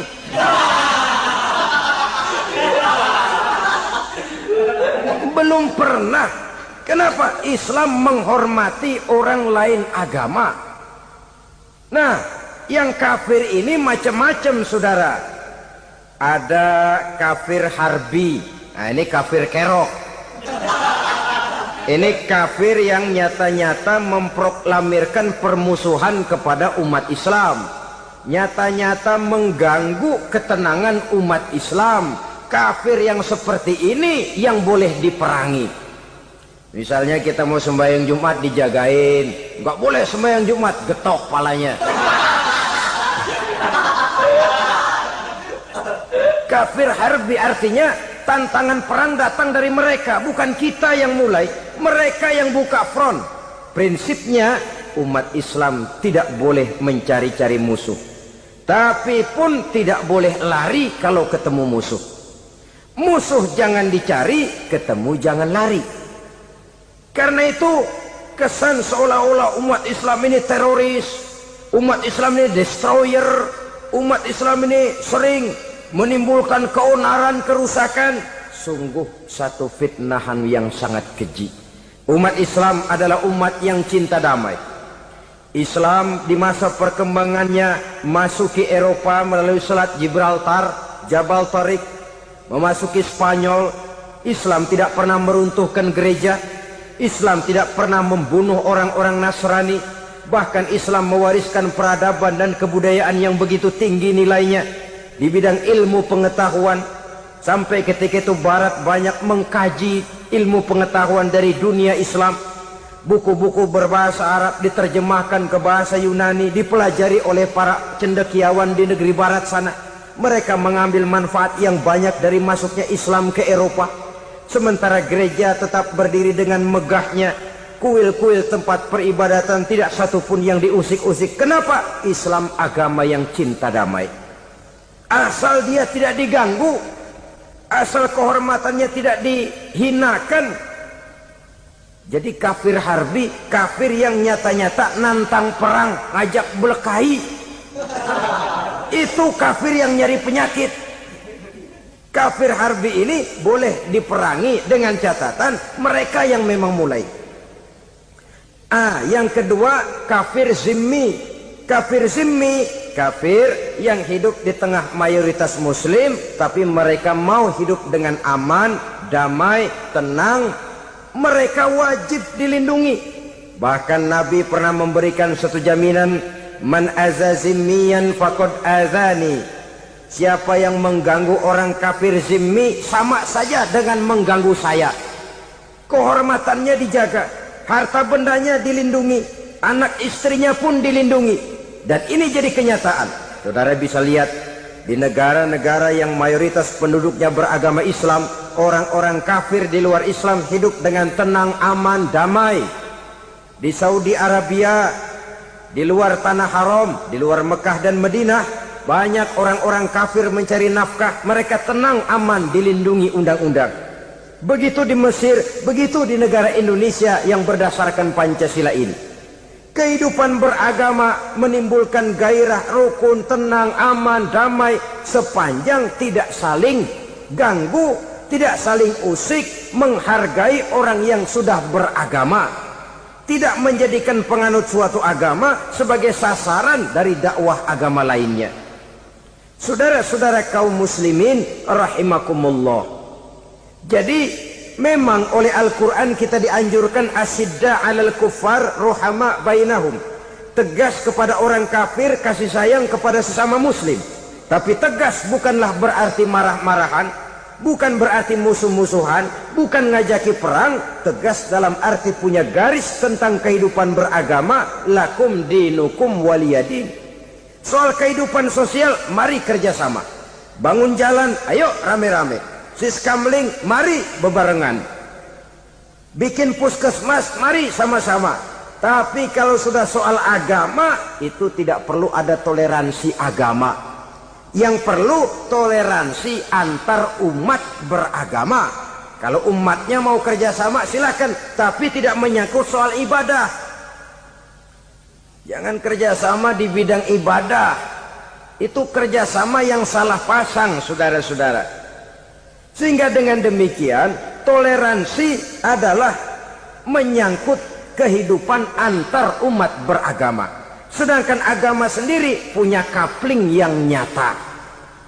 Sehingga dengan demikian tegas kepada orang kafir dalam arti kita punya satu kepribadian. Tidak ngambang. Enggak, lalu kalau ditanya orang, sebenarnya agama lu apa sih? Gua mah gimana musimnya aja. Agama pakai musim kayak rambutan. Akhirnya ya begitu, musim-musiman. Ke masjid kelihatan, ke gereja hayo, ke candi nongol, ke apa? Bingung malaikat bagaimana nyatetnya nih bocah ini. Di mana aja ada. Kita punya satu kepribadian. Saya Muslim dan garis saya ini, lakum dinukum waliyadin. Bagi Tuhan persilakan agama Tuhan, bagi kami agama kami. Kami hormati Tuhan, Tuhan hormat kepada kami. Tapi soal agama, kaplingnya jelas. Kerjasama, mari urusan muamalah, bidang sosial. Yuk kita siskamling sama-sama dengan orang lain agama. Mari jaga kerukunan, kesatuan, persatuan, kekompakan. Perbaiki jalan yang rusak, mari sama-sama. Mendandani jembatan yang runtuh, mari sama-sama. Tapi sembahyang, kaplingnya lain-lain. Sebab Nabi juga dulu pernah ditawarkan begitu loh sama kafir jahiliyah dulu, Quraisy itu. Sudah Muhammad, sekarang begini saja, kita jauhin aja daripada marah-marahan. Hari ini saya oke, menyembah Tuhanmu Allah. Besok gantian kamu menyembah Tuhan kita, Latta, Uzza, Manat dan Hubal. Turun, qul ya ayyuhal kafirun la a'budu ma ta'budun. Soal ibadah kaplingnya jelas, tidak boleh dicampur adukkan. Sebab kalau tidak, kita akan mulai kehilangan identitas diri. Dan disitulah krisis kehidupan keyakinan beragama dimulai. Dari krisis identitas. Hujan gede kan mulainya gerimis dulu. Di mana-mana ya gerimis dulu. Gerimis makin lama makin gede. Kita akan mulai dengan kehilangan identitas diri. Dari sana nanti kita malu mengakui keislaman kita. Kalau orang Islam malu mengakui keislamannya, ini kan ironi, menyedihkan. Ngakui Islamnya saja malu, menonjolkan keislamannya malu. Tidak ada rasa bangga beragama. Padahal ini modal dasar. Hanyalah dengan rasa bangga beragama kita lalu konsekuen. Bukan bangga yang tidak konsekuen. Wah, pokoknya kan gua kan Islam. Agama yang paling benar. Tapi hidupnya sendiri jauh dari tuntunan Islam. Itu bangga yang tidak beralasan. Bangga yang tidak perlu dibanggakan sebenarnya. Kebanggaan yang membuat kita konsekuen dan dekat dengan kehidupan beragama. Jadi dengan demikian saudara-saudara, kepada non-muslim kita juga harus berakhlak. Bukankah ini sudah dicontohkan oleh Rasul? Bagaimana beliau disambiti orang di Taif, yang menyambiti malah didoakan. Bagaimana Suraqah mau membunuh beliau, malah Suraqah didoakan. Bagaimana Abu Jahal dan Abu Lahab saking mangkalnya. Ini Abu Jahal pernah gali lubang di kamarnya sendiri, di depan tempat tidurnya. Setelah dia gali lubang, ditutupin pakai keraras korma. Lalu dia tarik selimut, belagak meriang. Dia pesan pesuruhnya, bilangin Muhammad encangnya meriang. Pamannya sakit, minta ditengokin. Nabi dengan segala husnuzonnya berangkat nengokin. Abu Jahal dari balik selimut ngintip. Itu dia Muhammad, itu dia tuh. Dia tuh, masuk Dani, masuk. Mulai di jalan, senang Abu Jahal. Terus. Begitu ke pelosok, masuk ke lubang, gue pendem terus lalu. Memang niatnya mau mencelakakan Nabi. Sudah tinggal beberapa langkah lagi Nabi akan berjalan ke arah lubang itu. Malaikat Jibril ngasih tahu, Muhammad, Abu Jahal pamanmu cuma pura-pura sakit. Di depan tempat tidur itu ada lubang sudah dia gali untuk menjerumuskan kamu. Sudah, balik pulang. Balik badan Nabi. Sudah hampir mau melangkah, kakinya malah muter pulang. Abu Jahal yang ngelihat Nabi sudah hampir jatuh, nggak jadi, balik pulang. Lupa kalau lagi sakit. Udah Muhammad buruan sini. Nabi ke pintu, dia kejar. Dia lupa sama lubang yang dia gali. Begitu dia kejar, dia yang ke pelosok masuk ke dalamnya. Sejak saat itu ada pepatah, man hafara hufratan waqa'a fiha. Siapa yang suka nggali lubang, dia sendiri bakal terpelosok ke dalamnya. Jatuh dia ke lubang yang dia gali. Padahal ya paling banter 2 atau 3 meter paling dalam. Dari dalam lubang itu dia teriak-teriak, Muhammad, tolongin, pamanmu kecebur. Kasih tahu Muhammad, kasih tahu. Kasih tahu, datang lagi lah pesuruhnya. Muhammad, pamanmu Abu Jahal kecebur, minta tolong diangkatin. Sudah diulur tambang, habis sambung lagi, nggak bisa sampai. Masa iya, cuma kamu yang bisa nolong. Apa yang dilakukan Nabi? Balik mau nolongin. Akhlak. Kita kalau ada orang gali lubang buat nyeburin kita, dia sendiri yang kecebur. Gorok gua kagak lemin loh. Mati sekalian dah. Nabi mah enggak, balik nolongin tuh Abu Jahal. Kenapa paman kecebur? Iya Muhammad, tolong, tambang udah diulur-ulur, sambung-sambung nggak sampai. Aduh kasihan paman, nih pegang tangan saya. Nabi cuma ulurin tangan, nyampe dipegang oleh Abu Jahal, diangkat ke atas. Nyampe atas, apa kata Abu Jahal? Tambang bergulung-gulung nggak nyampe, kamu cuma pakai tangan doang kok bisa Muhammad, hebat banget sihirmu. Mukjizat dia bilang sihir, udah ditolongin nyelak lagi, kan yang enak kita injak palanya. Orang dulu bilang wah katanya nolongin anjing kejepit, udah selesai ditolongin malah yang nolong digigit.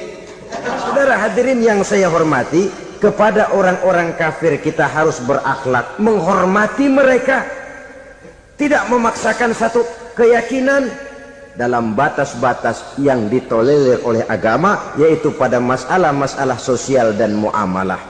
Itu kepada non-muslim, apalagi kepada sesama muslim. Baik akhlak kepada orang tua, akhlak kepada guru, akhlak kepada jiran atau tetangga, itu semua termasuk dalam akhlak kepada sesama manusia. Akhlak kita kepada orang tua, kadang-kadang kita orang timur ini ketularan orang barat. Engkongnya dianggap CS, salaman main kedet aja halokong, engkongnya bahalo dibengong. Saudara-saudara kaum muslimin rahimakumullah, akhlak yang tua kepada yang muda, akhlak yang muda kepada yang tua, kepada jiran dan tetangga, kepada sanak famili dan handai tolan, pendeknya kepada sesama muslim. Tetangga ada haknya, ada hak tetangga yang kalau kita berakhlak itu harus dipenuhi. Contoh kecil, kalau saya beli radio, itu saya dong boleh berpikir, ini radio saya beli pakai uang saya setel di rumah saya, sekeras-kerasnya ada apa sama orang lain? Radio gua, yang beli gua pakai duit gua, gue setel di rumah gue, ada urusan apa sama orang lain? Itu kalau menurut saya.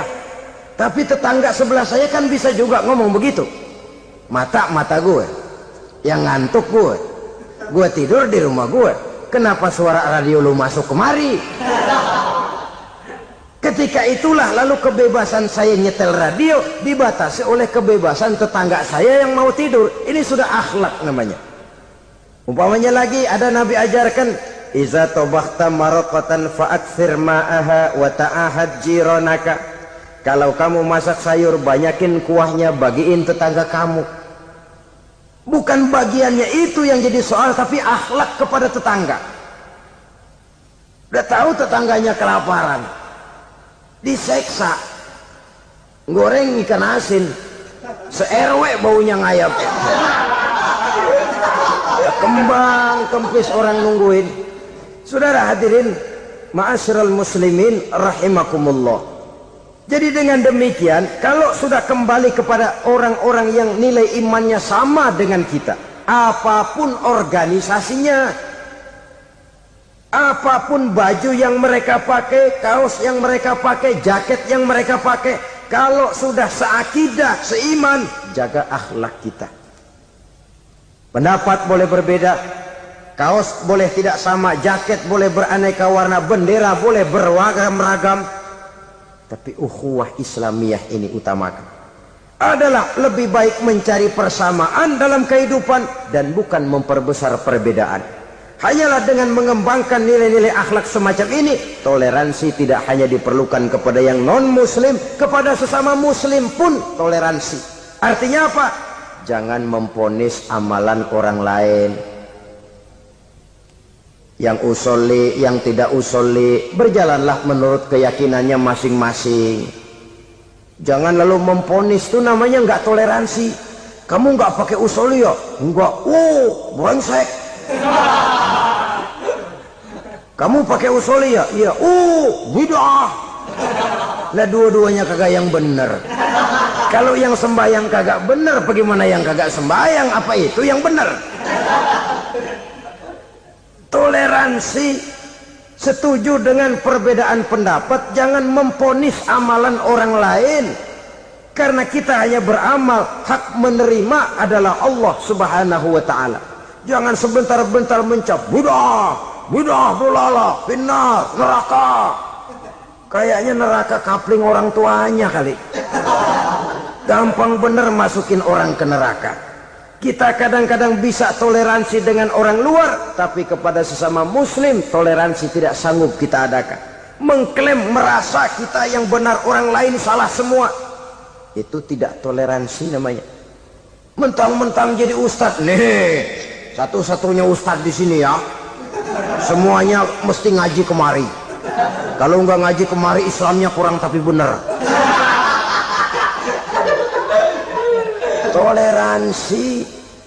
Saudara-saudara kaum muslimin rahimakumullah, lapang dada menghargai orang yang berbeda pendapat, apalagi kalau perbedaan pendapat itu menyangkut hal-hal yang tidak prinsipil, menyangkut hal-hal yang sekunder dalam kehidupan beragama, menyangkut masalah-masalah yang dalam bahasa fikih disebut soal-soal furu'iyah. Tidak usah menyebabkan kita bersih tegang. Kepala sama hitam pendapat boleh berbeda dan halal. Bahkan Nabi mengatakan ikhtilafu ummati rahmatun. Perbedaan pendapat di kalangan umatku bahkan menjadi rahmah, sepanjang perbedaan pendapat itu diiringi dengan rasa toleransi. Tapi kalau sudah main baku hantam, main klaim, memponis orang lain, akhirnya timbullah keretakan. Jangan heran kadang-kadang satu masjid dua kelir. Ya soal kelir boleh kelar-kelir, boleh kelar-kelir, tapi kalau harus terlalu mencolok menyebabkan timbulnya keretakan, saya kira yang akan turun bukan lagi rahmah tapi bala. Bala akan menimpa kita, jatuh kita menjadi umat yang lemah. Oleh karena di antara kita sendiri, sesama kita tidak pandai bertoleransi, tidak lapang dada. Ada anak muda kelihatannya mau majuan dikit, yang tua curiga. Nih kalau dia maju pasaran gua bangkrut dong nih. Lalu ditekan tuh anak ditekan melejit. Kadang-kadang yang tua maksudnya baik, mau memelihara, yang muda salah terima. Kan tua kejemur. Dari dulu sampai sekarang gitu-gitu doang. Anak kemajuannya. Padahal yang tua barangkali maksudnya juga baik, mau memelihara. Sebenarnya kalau kita bisa mencoba mencari titik temu dengan alur komunikasi, tidak merasa diri yang paling benar, tapi toleransi, boyak menerima pendapat orang lain, setidaknya mau mendengar omongan orang. Yang susah kalau udah kena penyakit, nggak mau ngerti omongan orang, nggak mau nerima pendapat orang. Kodok di kolong tempayan, cukeng kayu asem, asal ijo udah ijo aja ijo dah. Nggak ngerti omongan orang, yang kayak begini yang orang jadi kesandung. Oleh karena itu saudara-saudara, alangkah nikmatnya kehidupan ini apabila kita menyadari kita ini ummatan wahidah, satu umat yang satu, yang diikat dengan akidah.